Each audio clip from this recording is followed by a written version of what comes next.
This is a hearing into an application for a new premises licence in respect of Woolhampton School in Lymington. Firstly, I need to check to make sure that no other lights are going to come on. I think they're going on and off at the moment.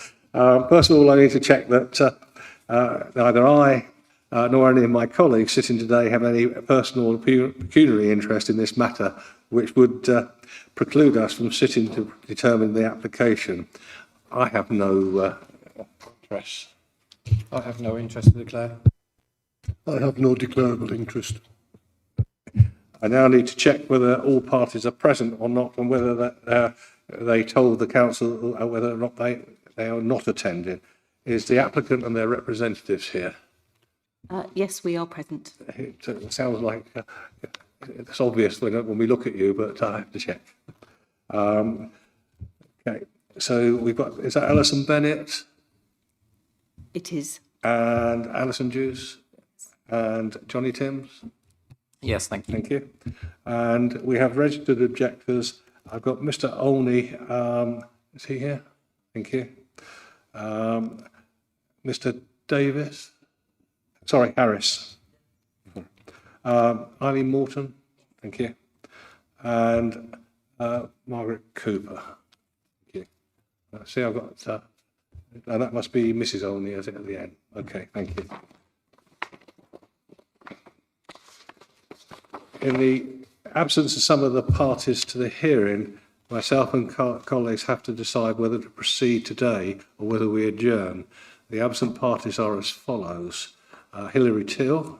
These are the people who have told us they will not be attending the hearing. That's Hilary Till, Mr. and Mrs. Kendrick, Mr. and Mrs. D.A. Worthy, Mr. Gibbons, Mr. Stephen Robinson, Sue and Jane McPherson, Rob Pollock and Alison Husband. Parties who have not indicated whether they will be attending, who are Mrs. Wren, Mr. and Mrs. Taunt, Mr. Jason Ludlow, Sarah Fox, June Webb, Mr. and Mrs. Shakespeare, Carol Douglas, Mr. and Mrs. Morgan, Mr. and Mrs. King, Mr. Tennant, Michael and Jacqueline Street. Members, are you happy to continue on that basis? Happy to continue. Happy to continue. Thank you. Separate from this, I wish to make it clear that 11 representations from residents were withdrawn following the receipt of further information, as is mentioned in paragraphs 17 and 18 of the report for today's meeting. Therefore, these people ceased to be parties to the hearing. Boulder Parish Council were satisfied with the additional restrictions and conditions. As well as the submissions from those people who are present, the points made in writing, which are contained in today's agenda items, will be given due consideration.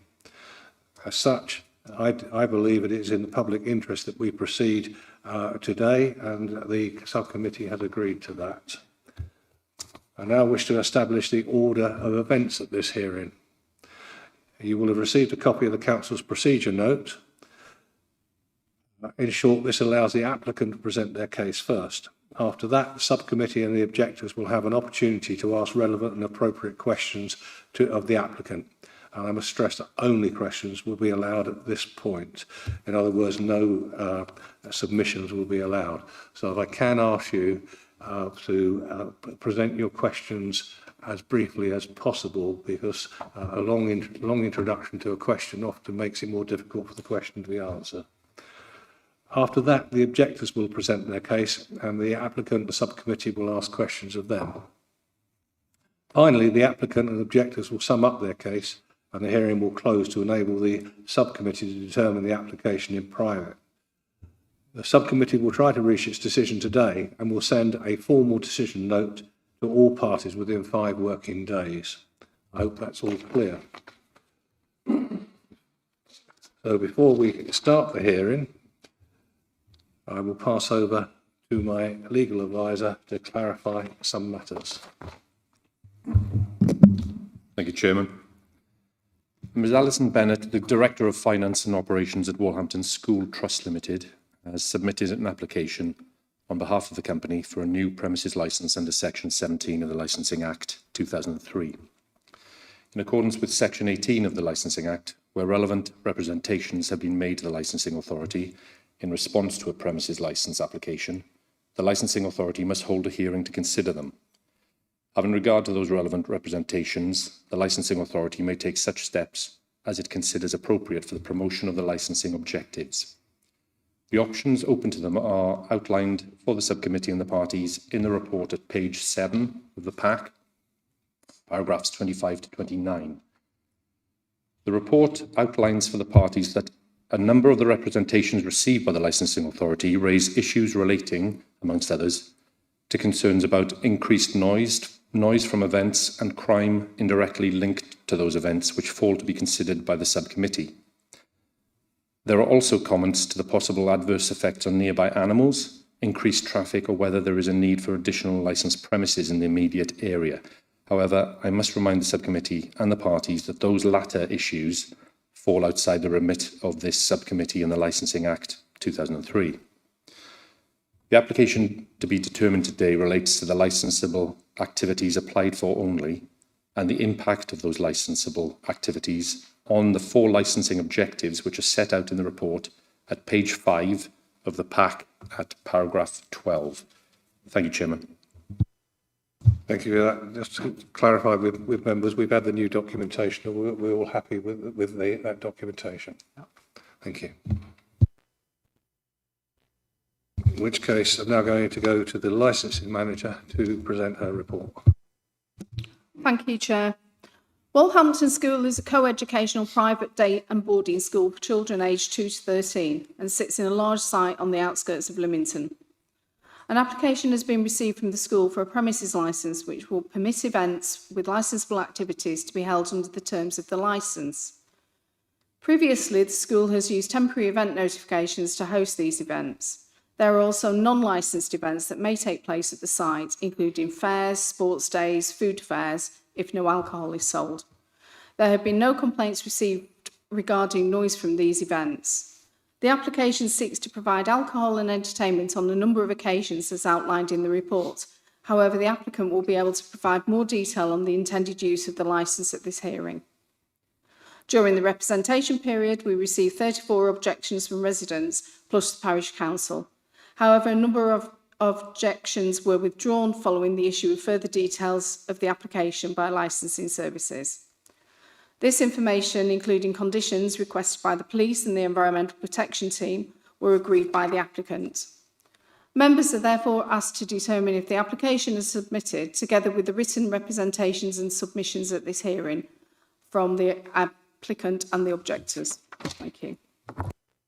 Thank you. Could I now ask the applicant to present their case? Who's going to be the lead on this?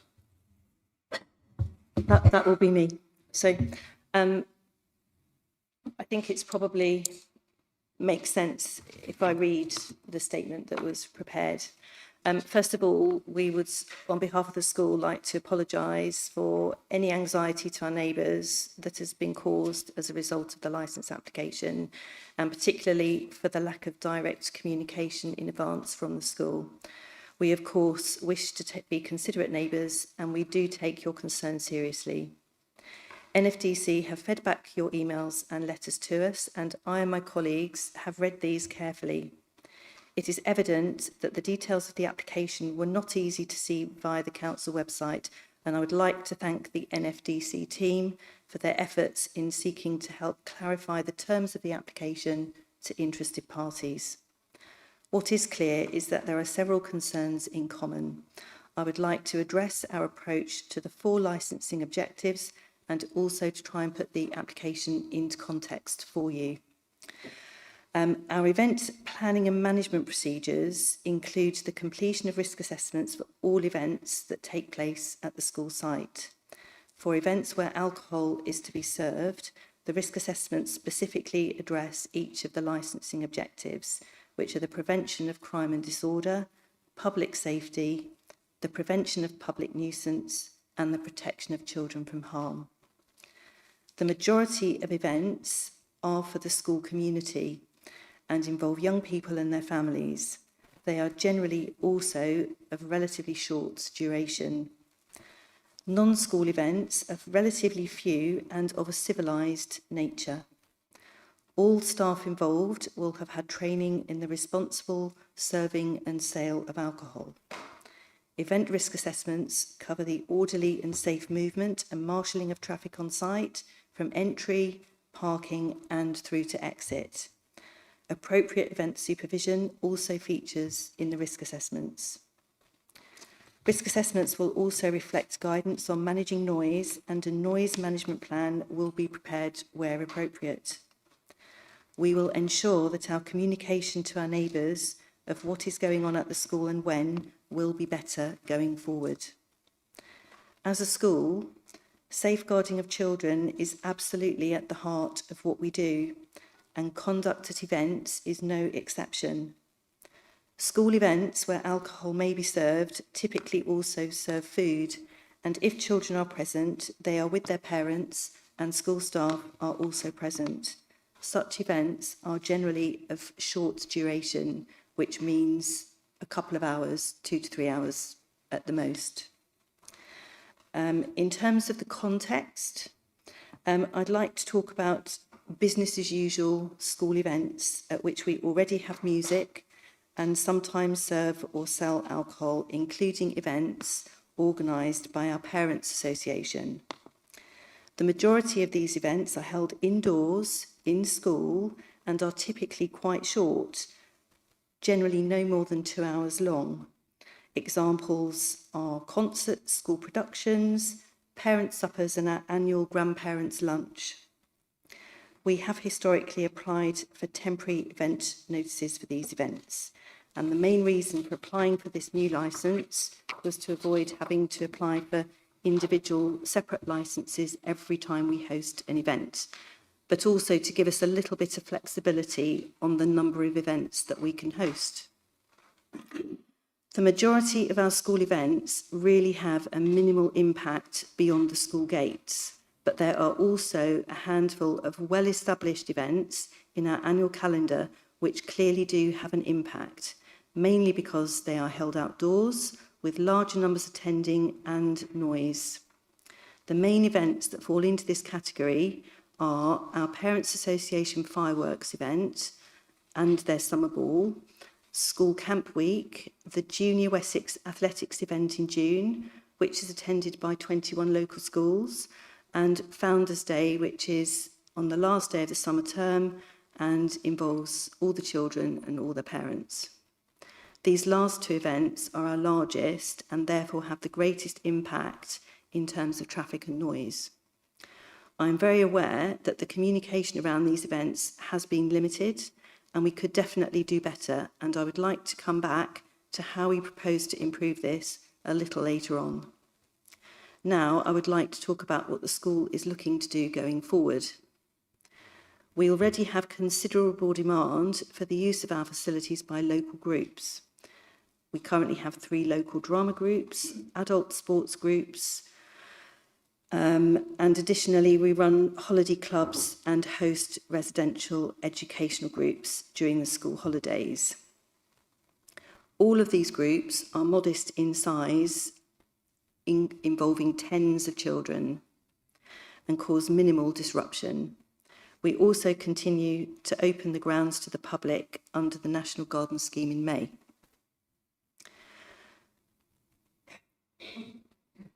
We are planning to make more use of our facilities out of school hours, but in a way that is mindful of the impact on the staff who live on site. And I think it's worth pointing out that we do have 13 households living on site, which includes 12 children and quite a lot of pets. And we also have our resident horses whose welfare we need to consider as well as that of our neighbours. The school is a charity and the trustees do have a responsibility to keep the school on a sound financial footing. And this underpins our aims of providing the best education we can for our pupils, to be a good employer for our 150 staff, and to look after our historic site. And making more use of our facilities helps us to do that.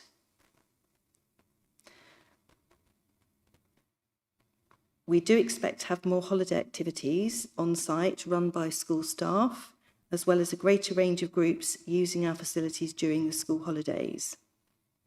We've given as an example a Premiership rugby club and a Premier League football club who want to use our site for outreach for juniors. I'm mentioning these because it indicates the community use, the value to the community of school facilities.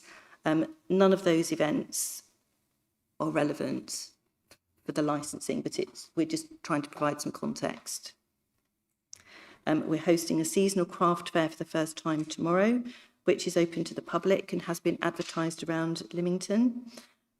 We're also committed to there only being one firework event a year, which is our existing event organised by our Parents Association around Bonfire Night.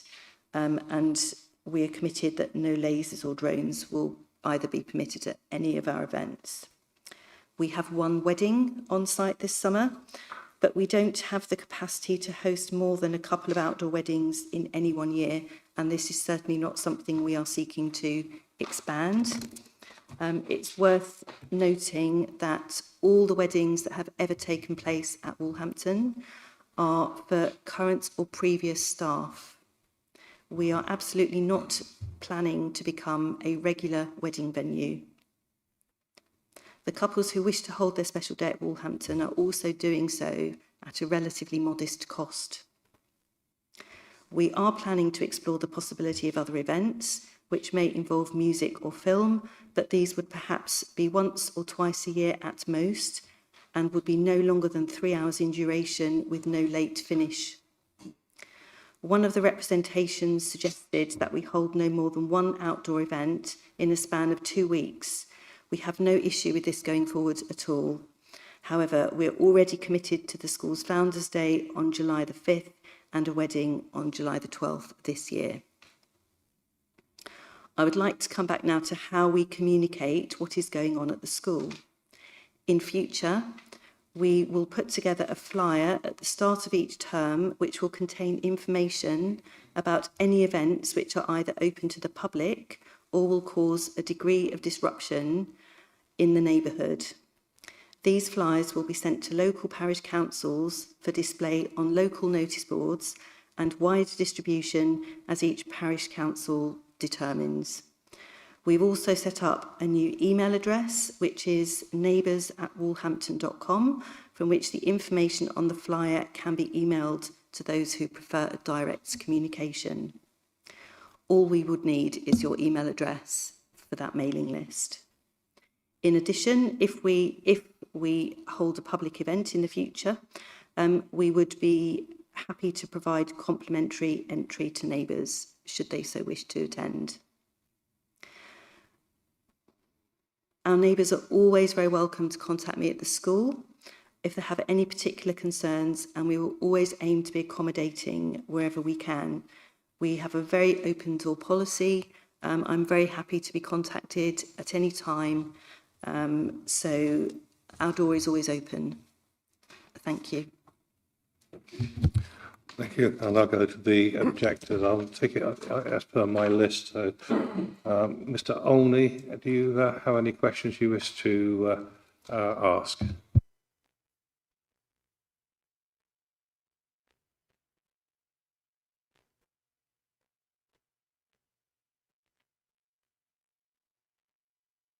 Do you have any questions to ask?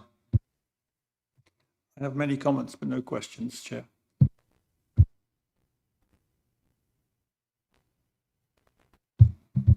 I do, in regard to the noise management plan, which will be prepared where appropriate. My concern is the terminology of appropriate. How will this be assessed and within what criteria? Okay. I think the lady to my right said earlier that, you know, we have had a lot of school events that are unconnected to licensing.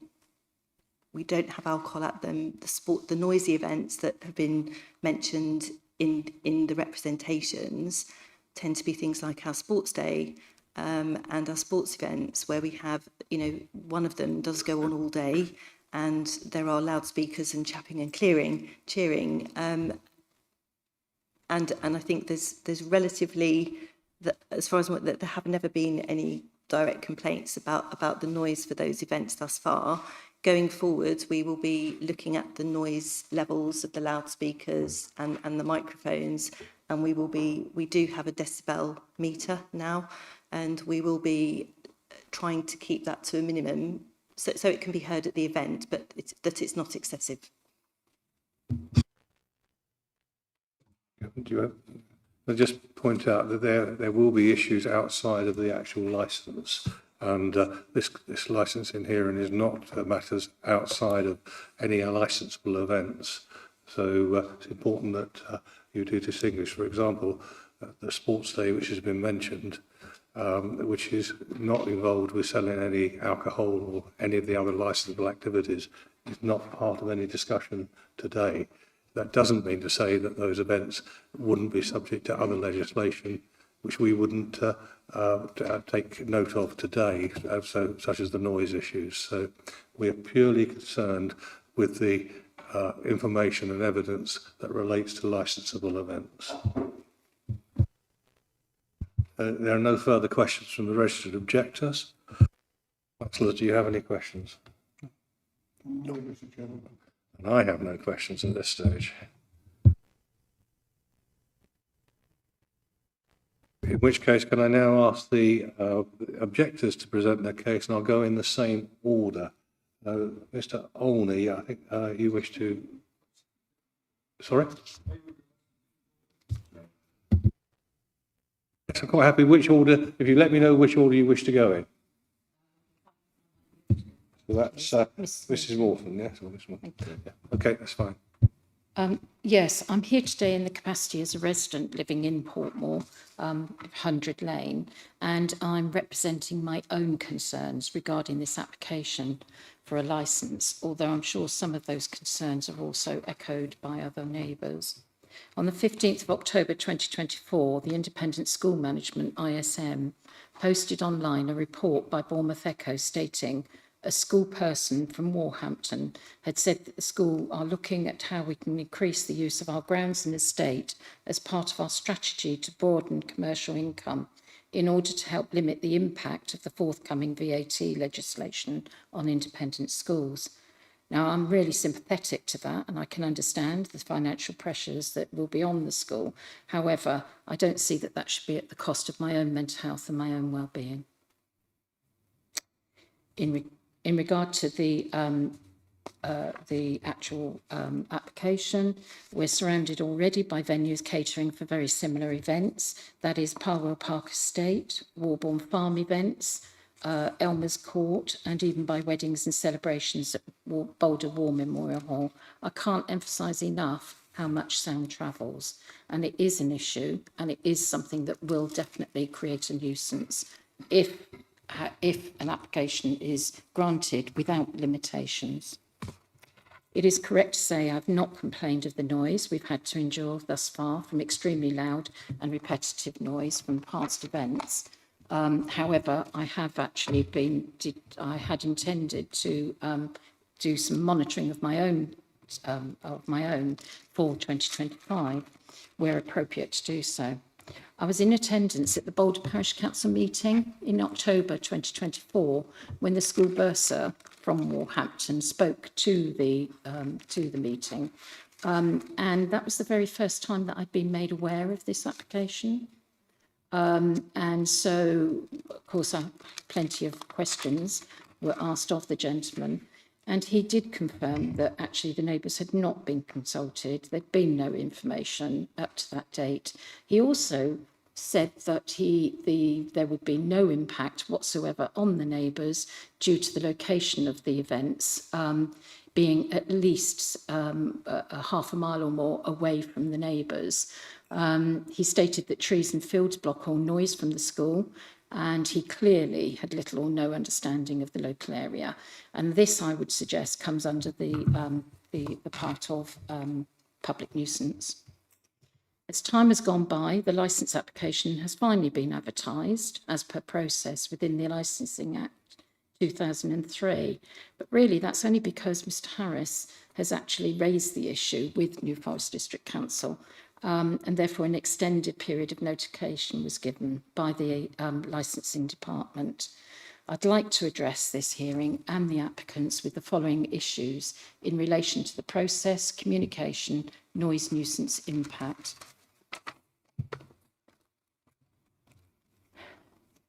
The notices of application displayed at the front entrance of the school, not the exit of the school, they were fine, but the one at the front school was displayed in a position where approaching cars could not see that application. You couldn't read the notification.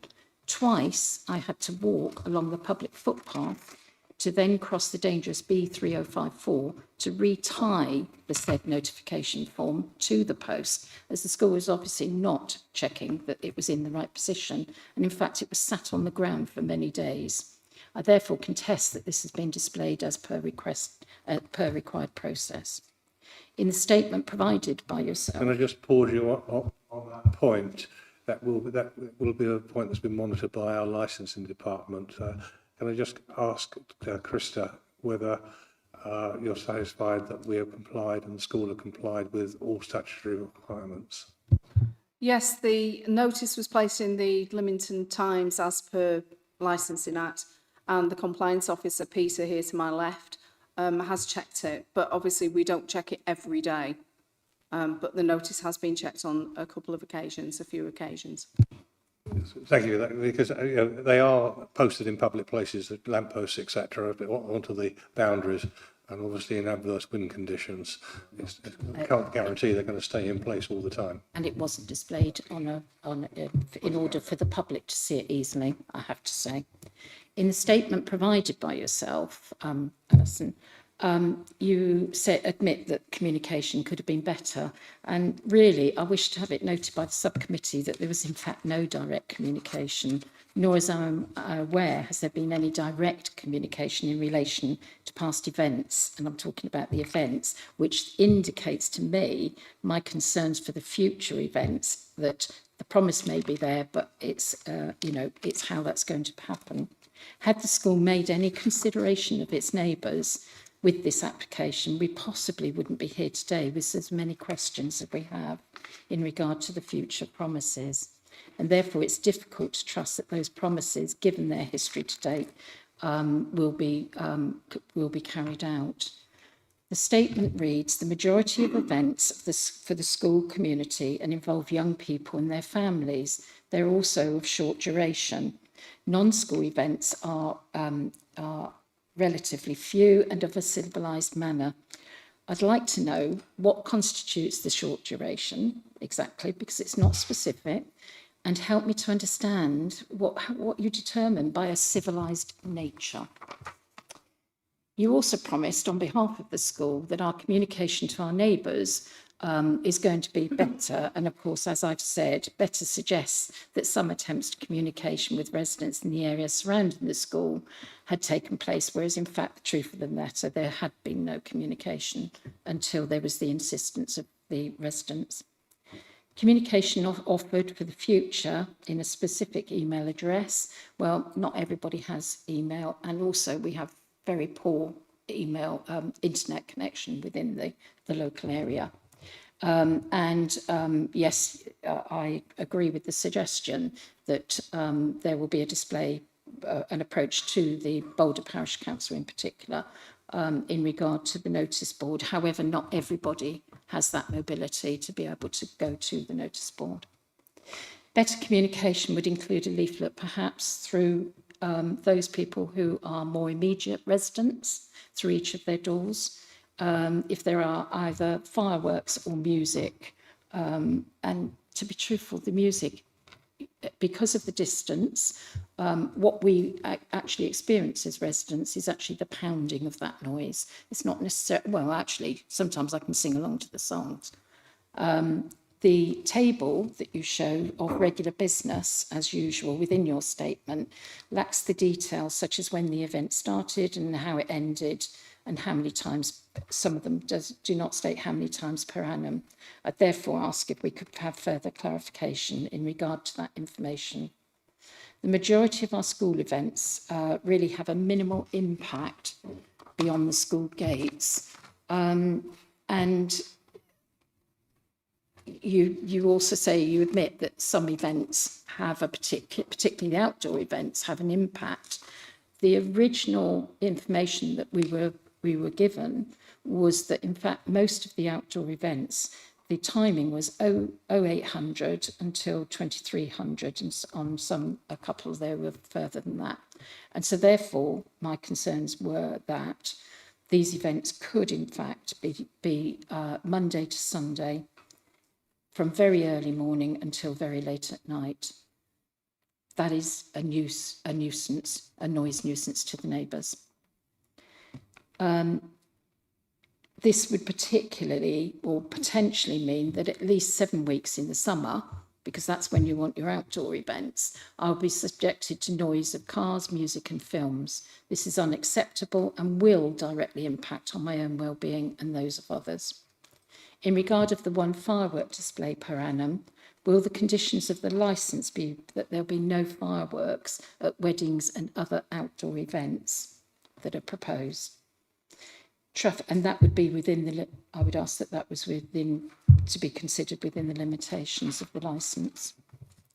Traffic noise will most certainly be an issue for those residents living directly opposite the school exit gate.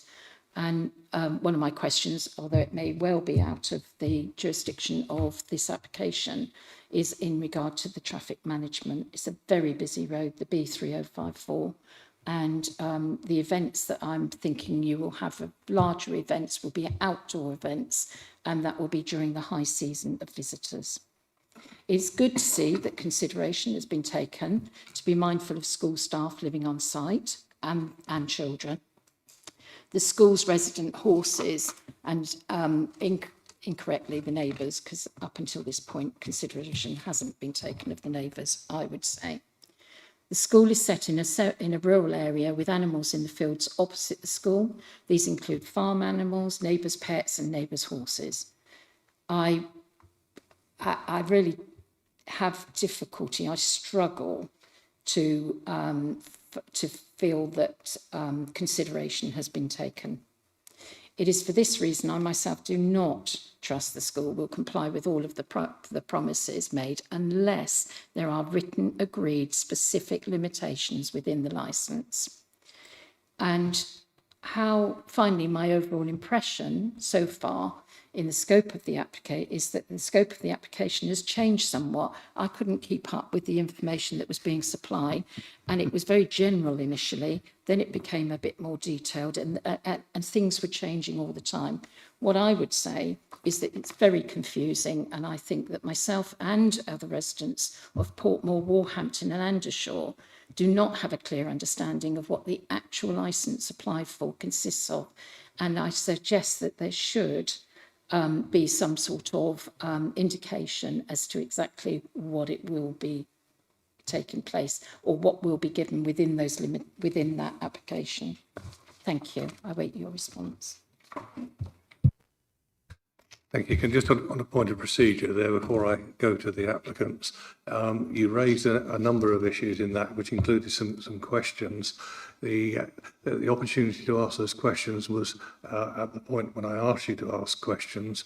Obviously, the applicants may wish to respond to that in their summing up, but and they may wish to raise some of those issues in the questions that they put, but the individual questions cannot be responded to as far as this part of the procedure has come, because this is questioning on the application. It's not an answering of questions. And also, there were issues in there which were probably outside of the licensing procedure.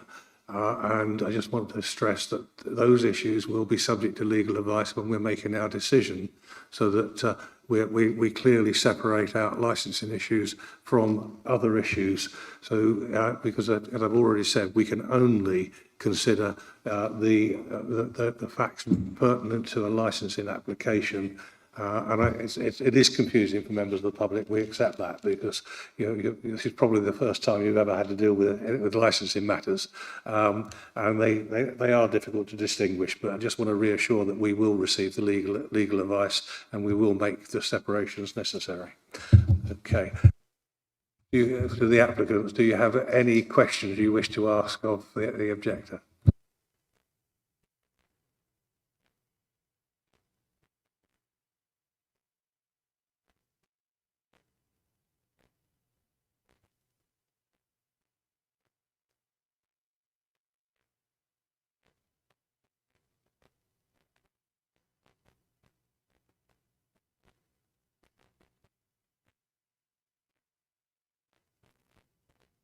I think we have no questions at this time.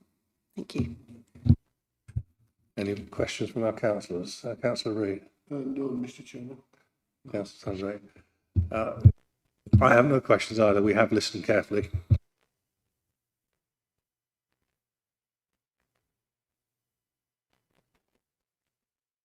Present.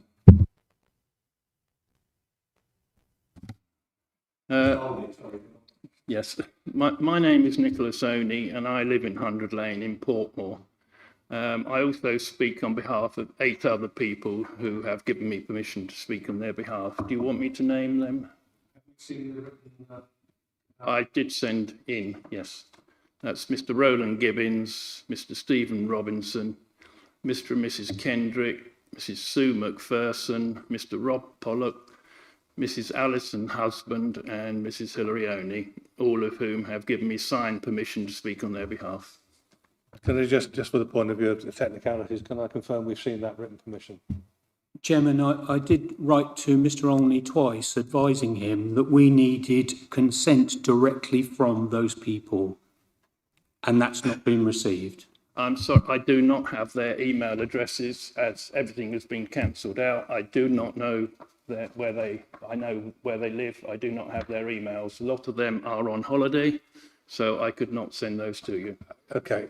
What I'm going to say there is that all of their representations are contained within the packs, all those individuals there. So we will, as a committee, be fully aware of those representations.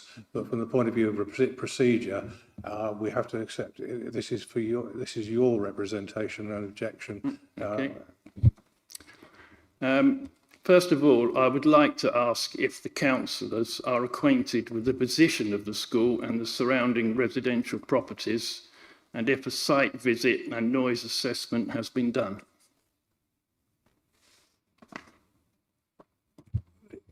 You're here to make a presentation and an objection in terms of this application. It's not a matter that you can question us, but in the interest of fairness, I can say that we are all aware, because the school is well known within the New Forest area, so we're all aware of the location and the rural nature of the area. Okay. We only found out about this application by accident from a neighbour. Also, the application was not displayed in a readable position at the school. Most of the time, it was lying outside the school gates on the floor in the rain. It was tied on by a flimsy piece of string. Mrs. Morton tied it up, I tied it up as well. And the notice was very small in the Lymington Times, right at the back. There was no notification. Mr. Olney, can I just stop you there? It's the detail of the application as presented by the applicants. I stopped earlier on and spoke to the licensing manager in terms of the legal process that is undertaken and overseen by our licensing department to make sure that the correct procedures have been followed. The placement of an advert is not a matter for this committee. We note the fact that the notices may have come down, but in terms of process, so could I ask you to keep to the licensing objectives and the detail of this application? I will. I would just like to say, though, that it would appear that there was no notification to neighbours in the area at all. All right, you say it was advertised. I'm going to have to stop you again there. I'm going to ask the licensing manager to come back in to clarify this point. Thank you. Yes, can I just clarify the point? Planning applications do have a requirement to notify neighbours. The Licensing Act doesn't. It's statutory. The applicant has to advertise the blue notices, as we've discussed, and also place a public notice in the local newspaper, which has been done. But there is no requirement to notify neighbours individually. Thank you, Krista. Can I just confirm, I am happy that the procedure has been complied with according to the statutory requirements. Members, are you also happy? Mr. Olney, could you now move to the main part of your objection? Well, I will, but I don't see how we can trust the school when they don't tell us anything. Anyway, for instance, I live in 100 Lane. Our house is directly across a small field. 100 Lane and Portmore has not even been mentioned in any part of this application. The fact that 49 people objected to this application, I know a few retracted them after being sent letters saying everything was good by the council, shows the feeling in the surrounding neighbourhood of the school. We hear all noise from the school, be it playtime, sports days or other events. These are totally acceptable. We have not complained in the past because it's not been that often. Last Saturday night, we were in bed in our house and we heard noise from Piewell Park, which is 1.5 miles away, which is a lot further away than the school is. I refer to Mr. Robinson's letter, who is very close neighbour to the school, saying that the school has made several promises to him and never delivers on them. I also refer to Mr. Gibbons' letter saying the school anticipates this and that, and it should not be turned into a holiday camp. Also, the school does not provide notice of any event to surrounding houses. Mr. and Mrs. Kendrick say that they live on the main road and any amplified noise and traffic leaving an event would affect their well-being. Mrs. Husband is concerned about late noise in a quiet area and increased traffic in the area and parking on the green in Snooks Lane. Outdoor film shows are very noisy and also involve large light pollution and should not be allowed. The school is asking for far too many outside events, with the vast majority being held in the summer holidays, when local residents like to be in their own gardens. Who will monitor these outside events? If any licence is approved, what safeguards of noise will be put in place, i.e. noise monitors and the like, and who would police this? We already have a big problem with traffic from large 4x4 cars 4 times a day, with parents driving too fast up and down the lanes. These extra events will only add to the traffic pollution in the problem in the area. Woolhampton School is a school, not an entertainment centre, and parents should pay accordingly to support it, not to the detriment of others. We therefore strongly object to this application in its present form. Thank you, Mr. Olney. And Mr. Harris? It's difficult because you're not going in a straight line for me to work out who's next. So, yes, sorry, questions. No, we have no questions at this time. Thank you. Mr. Harris. Chair, could I refer to the plans that were passed out earlier? Can I just check with the applicants that they're happy with the accuracy of this? There are 2 plans that you can Yes, see. we have no problem with the plan. So We have no problem with the plan. No. Go ahead, Mr. I think this will help Chair and your colleagues to understand how close many of the objectors are to the school grounds. I have put, as well as I can do, the position of the houses with their surnames alongside the black dots in the upper map and white dots in the map, which is the aerial view. If we take Mr. Olney House, for instance, on the top left, and Mrs. Morton's house, again on the top left, they are directly from the school on open fields, just a few trees between them and the noise from the school. More importantly are the houses by Mrs. Wren, Mr. and Mrs. Wren, Mr. and Mr. Morgan, and Mr. Robinson on the left-hand side. They are within, sorry, I go back a second. Bottom is Google scale of 200 metres, and I've increased that to 500 metres on my own scale. You can see how close they are to the school gates, particularly the Wrens and the Morgans, who are almost opposite the outgoing gate. Any traffic noise, and it's traffic noise as opposed to traffic itself, will be substantial to them late in the evenings as they leave any evening event. The other interesting point is bottom left, where you have Webb, Worthy and Teal. They're on Undershall Road. The school never mentions at any stage their worry about the noise to people living in Undershall. There is nothing there. I was very, very surprised by the letters of rejection coming from Webb, Worthy and Teal, because I didn't expect them to get noise. They get substantial noise. If you've read the letters, you've already read the pack. There is nothing stopping noise from the back of the school going all the way down. There's no trees, no anything, a couple of hedges, and Monument Lane down to Undershall Road. So it's not just the main road, it's not just Portmore, it is the whole vicinity. I think at one stage on their proposals, the school has said they're going to point loudspeakers down and away from residents. They can't stop noise going to residents because they're all around. Mr. Robinson is right bang next door to Walhampton School on the left-hand side. You can't stop noise going to those people.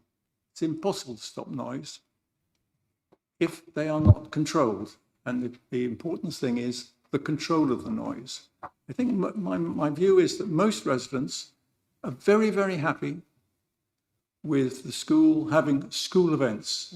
We don't complain about sports nights, sports days. We don't complain about other things. But the closeness of the whole of the 23 people, there are a few people. So I have to apologise to Mr. Fox. Top right-hand side, I said I didn't know where he lives.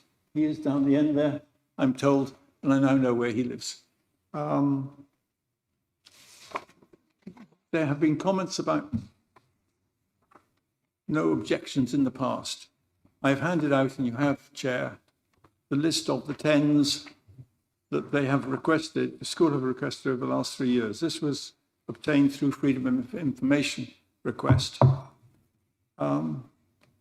In 2022, there was only, apparently according to this, other than this fireworks display in the summer, there was only a summer party.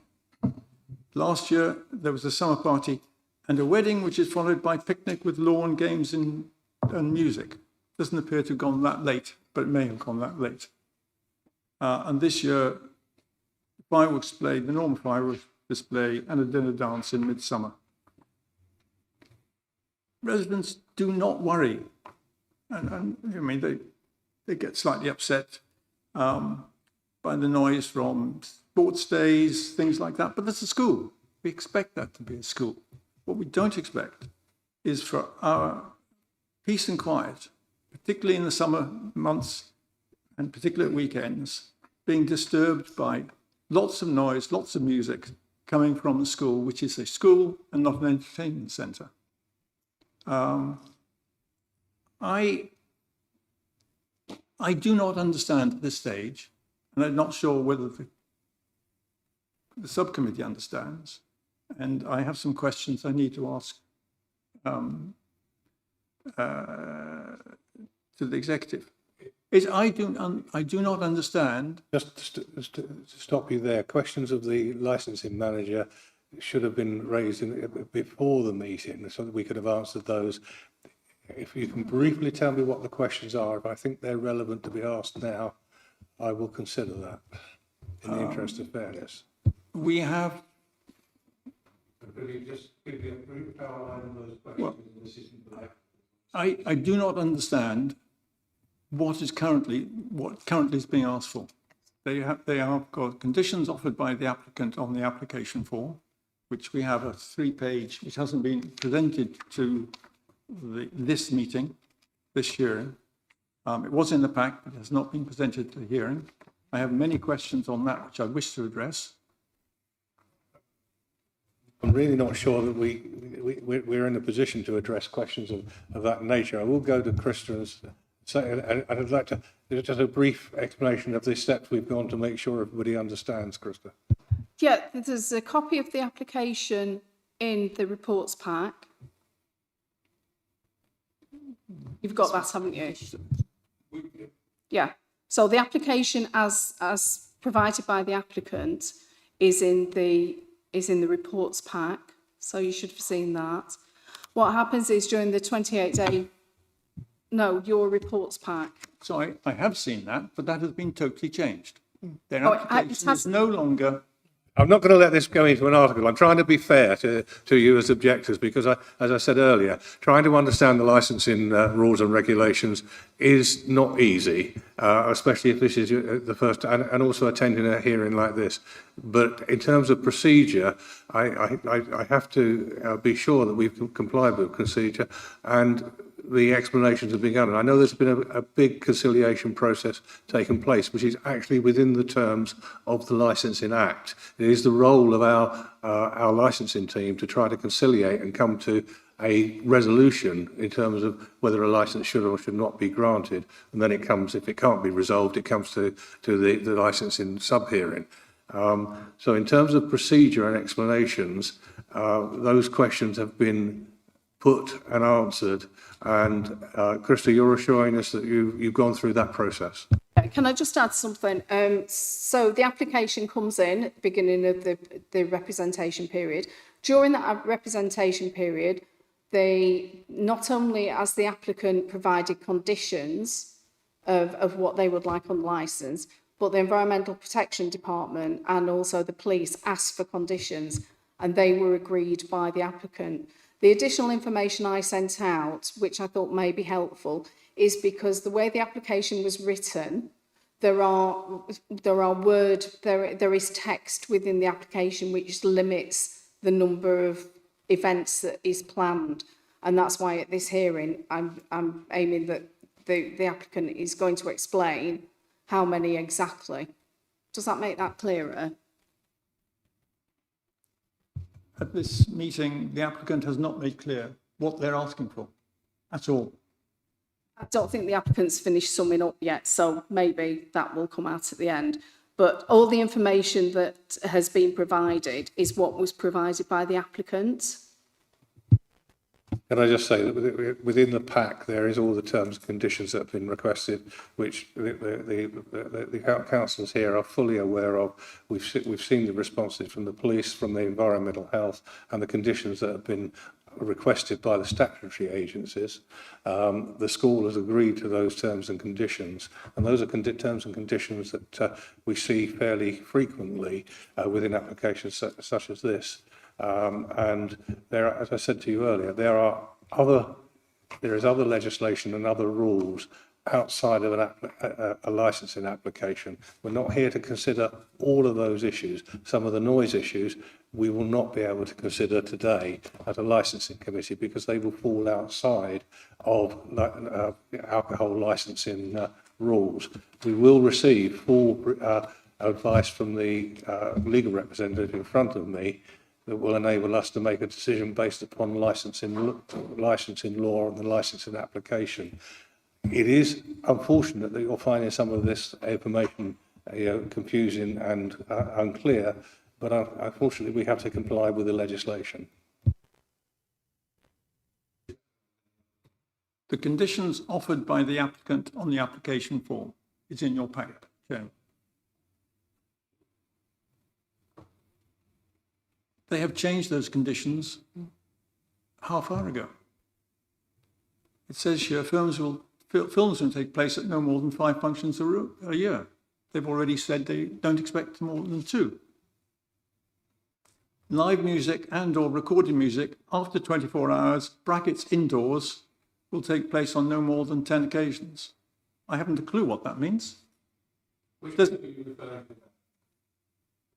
In your pack, conditions offered by applicant on the application form.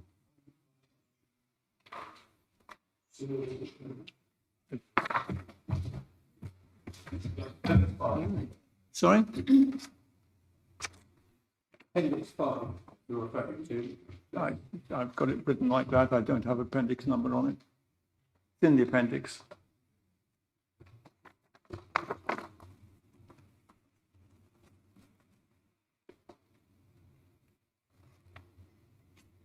They go on to say, You're making the point. You're making the point there on well, my point is, I do not know, as an objector, what currently is being requested, because they've changed the comments already in their note that they've read out this morning. Private weddings, receptions will take place on no more than 5 occasions. They've said they don't expect more than 2 occasions. Well, that's not a change. That's not a change in conditions. What they're clearly in applications such as this, applications will set a maximum, not a minimum. And the school pointed out that they may only use 2 of those. That it is quite common within applications such as this for more to be asked for in an application than is actually used in due course. So, and that will be for us to consider whether what the school have put down as the maximum and what they've told us as the minimum will be a matter for us as a committee to consider. Our request, Chair, is that the application should not be accepted in the current form, and they should be accepted on what they expect to do and not what they may do, because that leaves an open gate of any description. And you have the ability, Chair, I believe, to reduce the requests at your pleasure to what they want now, as opposed to what they may want 5 years down the line. The committee will consider the points you're making according to and receive our legal advice on that matter. I am speaking on behalf of both myself, of Mr. Robin and Jill Paul. Again, in terms of consents, can I confirm that we've had written confirmation that those consents have been given? I'm told you have, Chair. Mr. Harris has got the consent of Mr. Worthy to speak on his behalf. And Mr. Taunton. Mr. Taunton, I'm not aware of. I have had confirmation by email. Anyway. I'll let you carry on by again pointing out that all the representations that have been received are within the pack, and we will take due note of those representations as within the pack. Anyway, can I just quote from your letter? You've read his letter. I will quote from his letter, or his content. He's a very, very senior manager, a very wise man, now retired. He's in London today, otherwise he would be here. His philosophy is, yes, let the school have something to try, but don't give an open-ended. And if it goes well, they get 2 weddings a year, and that goes well. And then maybe there's no complaints. Then if they come back and say, can we have some more? Then it can be considered. Don't give them 5 now. Give them 1 or 2, which was what they want. Same with music, etc. So that's that point, Chair. Films, I don't think should be allowed at all. I think you should object to that. I think music, people when work from home, people work to music quite reasonably, and it's not too loud, and you can talk, etc., to friends in garden. Films, if they're on at 9 o'clock in the evening, 10 o'clock in the evening, 11 o'clock in the evening, which is what's been requested, you cannot have a conversation with friends in the garden if you've got a film going on 200 or 300 yards away from your house. So I believe films should be banned outdoor. We're talking about outdoor events here. Neighbours are not worried about indoor events. They're not worried about school events. They're worried about outdoor events, apologies, because that affects them. The school, genuine school events, then that's what they'll put up with sports days. We've all been to sports days. 60 years ago, I was in sports days. We expect sports days. We expect things like that. We expect end-of-year activities. But we do not expect it to become an entertainment centre. They first requested 5 films, 10 outdoor events, live music, 10 outdoor events, recorded music, and weddings on top. That is what the community is uptight about. And we have not gone around, can I say another thing? The 3 of us got together and said, the whole of Portmore, all the neighbours do not know what's going on. And we did hand drop to all the houses in Portmore, in Undershaw, in Snooks Lane, in Monument Lane, a note to say, this is what's going on. On that form, on that flyer, was a copy of the advert from the newspaper. We have not solicited any letter of complaint, of objection. No one went round saying, please object, saying, this is what you've got. Are you happy or not happy? And you've had 34 letters of objection. Some were withdrawn because they had a note from Krista or her team saying, actually, you've got no chance of getting this, of objecting, because they'll get it anyway. That's my interpretation of that letter. Sorry, can I just interject there? That's not what was sent round by myself. It was additional information to make the application clear. At no point would I or could I actually say that to anybody. It was just further information just to assist neighbours in the area who may have a query about the application. Just to support that, I asked the question earlier on about the normal process, and within the licensing rules and regulations, there is a conciliation process which our team are obliged to undertake, where they will try to explain to all parties and come to a resolution that is satisfactory to all parties. It's only when we can't achieve that we need a licence, and there is always a presumption under the Licensing Act. I'll be corrected if I'm wrong on this by my legal representative, that an application should be granted unless it is contrary to the licensing objectives. That's what we're here to do today. The conciliation process that's gone through since this process started, the recording of all the issues, all of the registered objections under the licensing thing are within the pack. Some of the information is redacted because of personal confidentiality, etc. But everything is there and recorded and is open for you to see within the pack. My personal interpretation is when I got that, what you call conciliation note email, was, Mr. Harris, forget it. You're not going to do anything. There's no point in objecting. The environmental people, the police people have entered into a conversation with the school and they've agreed these conditions. And if you don't agree with them, they'll do it through TENS anyway. And that's my personal...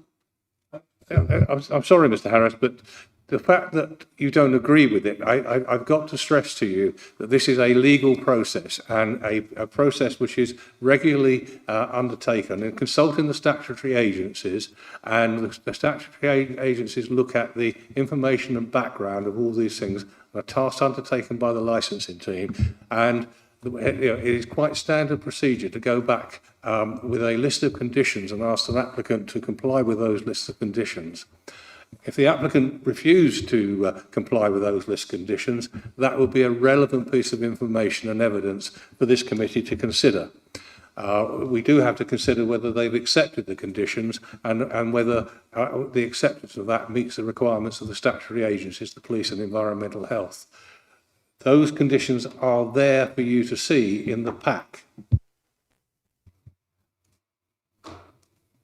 I spoke to 2 people who withdrew their objection letters, and they withdrew their objection letters because they felt that what they had read was wasting their time. Mr. Harris, So anyway, you're now giving me information which is not evidence that this committee can receive. You're telling me what other people felt, and that is not for this committee to actually take note of. That is not relevant to this licensing hearing. If they wanted to, if those individuals wish to make that point, they would have had the opportunity to attend this hearing. I accept that comment, Chair. I accept that. I accept your comment. In my letter that you have in front of you, there was one typo. I was very good at maths 60, 70 years ago. And I quote, "It is not anticipated to be more than," and then I put 15 and not 25. I do apologize, because it should have read, "It's not more than outdoor events per annum, 5 film, 10 live, 10 recorded music." That is way over the top. I know there has been conciliation of some description, and that number have been reduced, but I don't know to what. I did make the comment that, in my view, the number of outdoor events should be restricted to no more than 5 spread across the months of June, July, August, and September, with no more than 1 in any 2-week period, because I think that is reasonable for the neighbours to accept and the school to accept. And I think it's actually what roughly whether they're happy. In fact, they've said in their address to us this morning that they're happy on once every 2 weeks. It is the outdoor events late at night that object, and they're not school events. School events, all the neighbours, in my view, and I haven't gone around canvassing neighbours, all the letters that came in were not canvassed other than saying you need to know what's being applied for.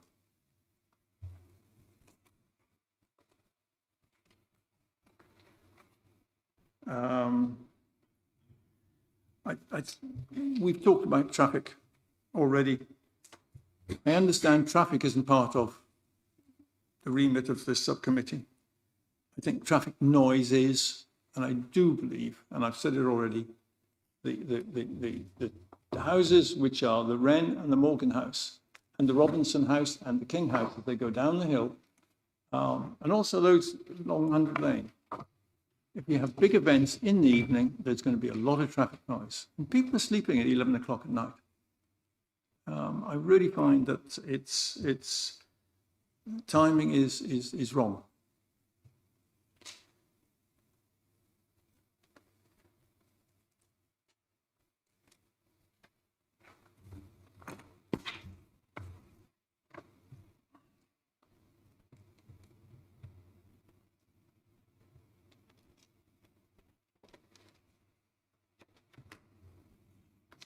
The application or the conditions offered by the applicant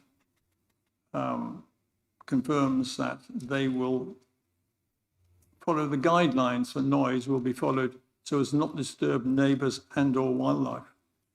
I haven't been able to find out easily what those guidelines are.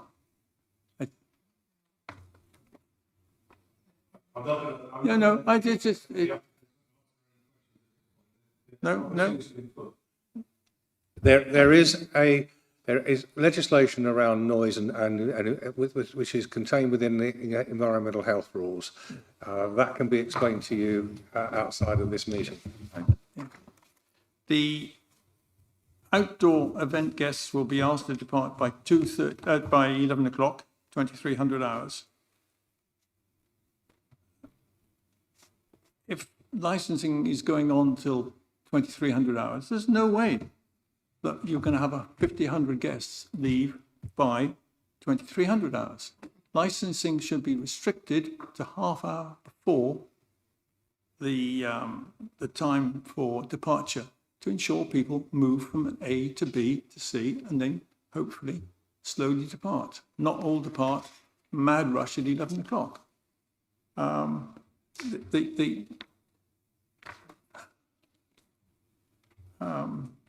You've discussed conciliation. You mentioned conciliation a few times today.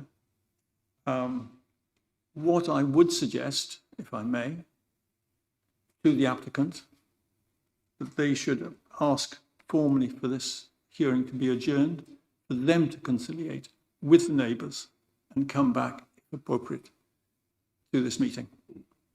Yeah, the committee has decided that this process will be completed today, Mr. Harris. So we are listening to the points you're raising, and we've listened to the applicants as well. We will be moving through to the end of this process. Okay.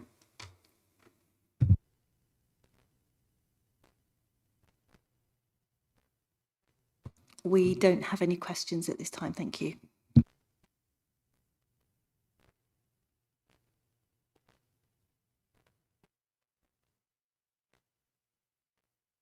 It seems a little bizarre, but this is the way the process has to work, because I now have to go to the summing up, and it's the objectors who get the opportunity to now sum up, and I ask for that to be brief. If you could just summarise very briefly your reasons for objecting. I'll go in the same order, which starts with Miss Morton.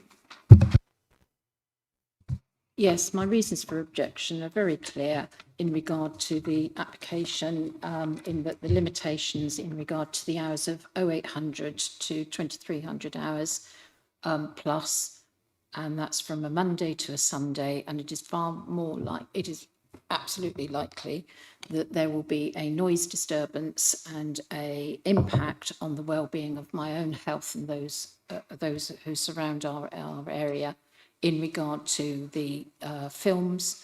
This is all the outdoor events, not the indoor events, but the outdoor events where we will have to endure noise at a level that is not actually detailed in any of the information that I've had so far. And so my concern is noise pollution, the impact on my mental health and that of others, and also the management of these events. What I didn't say originally, of course, was that also I see that there is an auto show is another thing to be added. That is hard, that is nothing to do with the education, but it is very much about the entertainment business. Thank you. Just to point out to you that events which do not come under licensing cannot be considered by this committee. An auto show, if it was not run with an alcohol element, is not a matter to be considered by this committee. So I'm going to keep stressing, we can only consider those matters which apply to the Licensing Act. Could I just say that all of my comments that I have made in my statement that I've submitted are in regard to public nuisance? That will be noted within our considerations when we come to make them subject to the legal advice we receive. Thank you.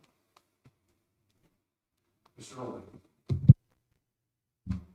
Not got a lot to say, really. I think our biggest concern, as we all say, I think if the school had held a meeting with the local residents in the first place, all this meeting today could have been avoided. And I think most people have not got a complaint with the school, and the noise, any noise that comes now with playtimes or whatever you call it these days, and sports days, it is mainly, I think, the outdoor events which could happen all over the summer holidays when we want to be sitting in our gardens. It's all very well being told that there is going to be an event at the school with noise coming out when we have arranged for a small dinner party in our garden, and it will just ruin everything. And that is one of my main objections, I think.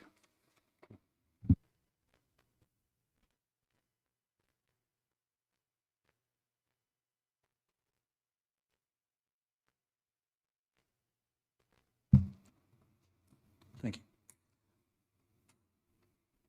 I suggest and I recommend to this committee the total number of outdoor events should be restricted to no more than 5 of any type: weddings, outdoor music, recorded outdoor music, live, films, etc. In fact, I should, excluding films, should be no more than 5 across the summer months, June, July, August, September, with no more than one in any 2-week period. I understand there's a problem at the 2-week period this coming year. But I think that is what is only reasonable to expect the local neighbours to accept for noise pollution to their lives. I didn't comment there, but I comment now that I think films should be banned completely. Outdoor films should be banned completely.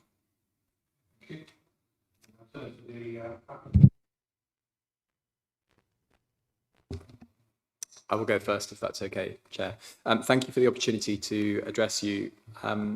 First and foremost, I would like to sincerely apologise on behalf of Wolverhampton for any concern, frustration caused by the application, and particularly for not engaging directly with our neighbours beforehand. That was a misstep, and we are determined to do better. I recognise there is no requirement to notify our neighbours of the licence application, but we should have. Wolverhampton is proud of this community that we're part of in the New Forest, and it values its place within, not apart from, this unique environment. The feedback that you've given has been, and from your other colleagues, has been heard, and we will continue to carefully consider those concerns raised. First and foremost, we are a school. That is important to say. And we prioritise our duty of care to the children and also our charitable, as a charity, we are a charity, our charitable objectives.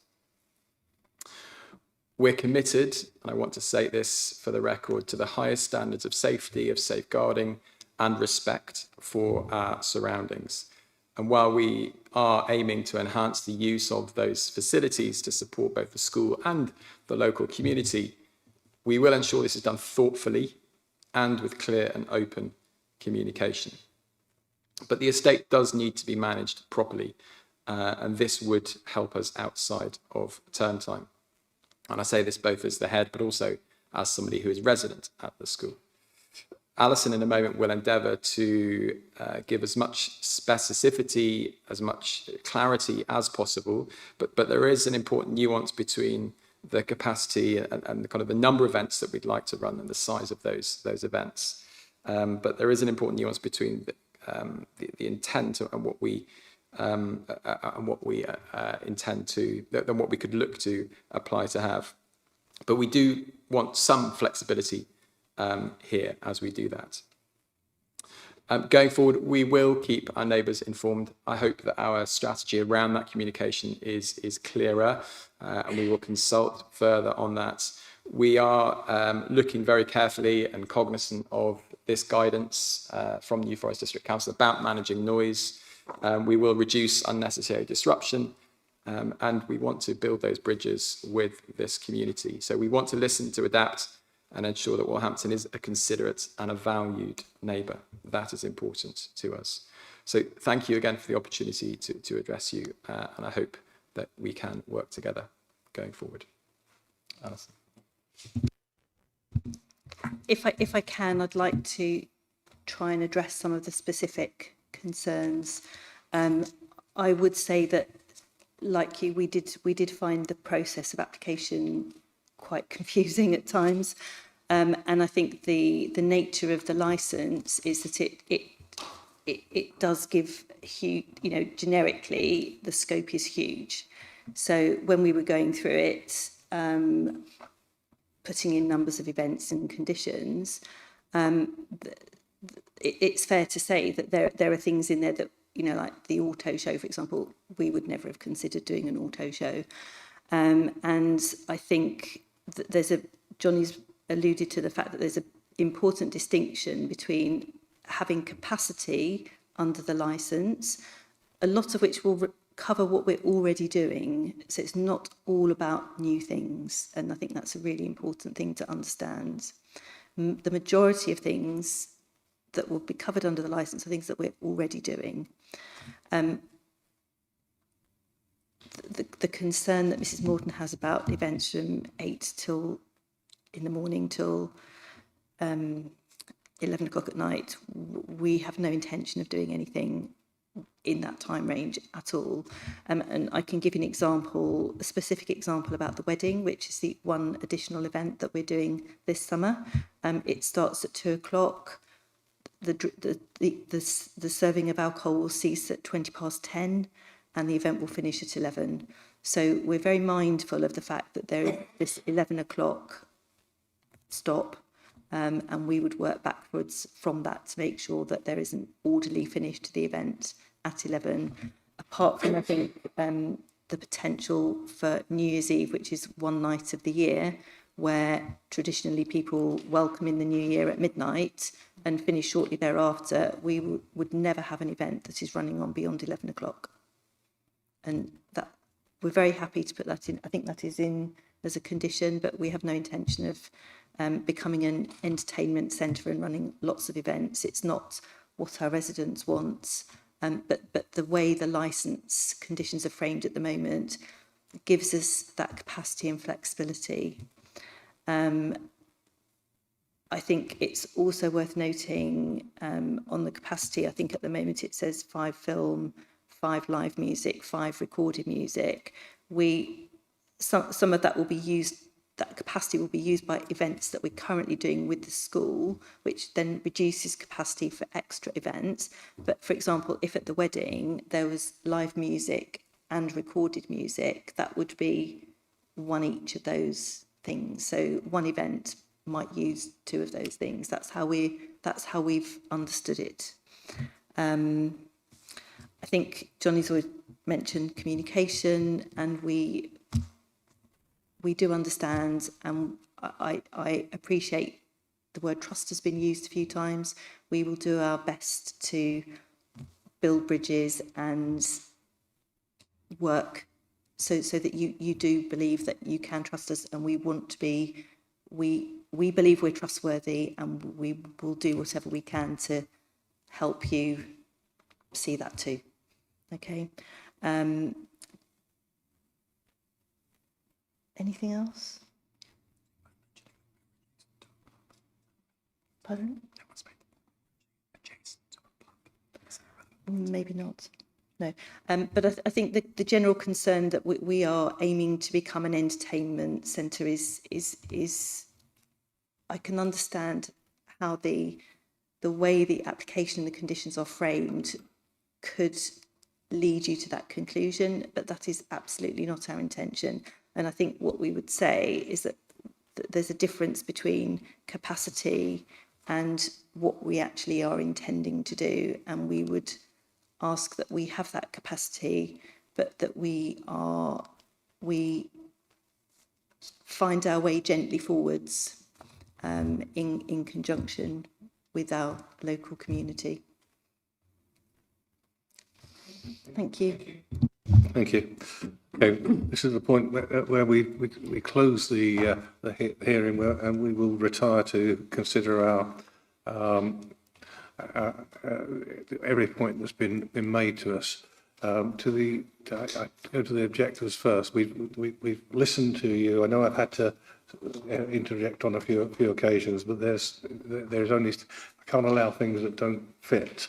But I hope you agree that you've had ample opportunity to express your views, and I can assure you that we've listened to all those views. And the same to the applicants, that you've had the opportunity to put your case and explanations in addition to the thing. So we will now retire.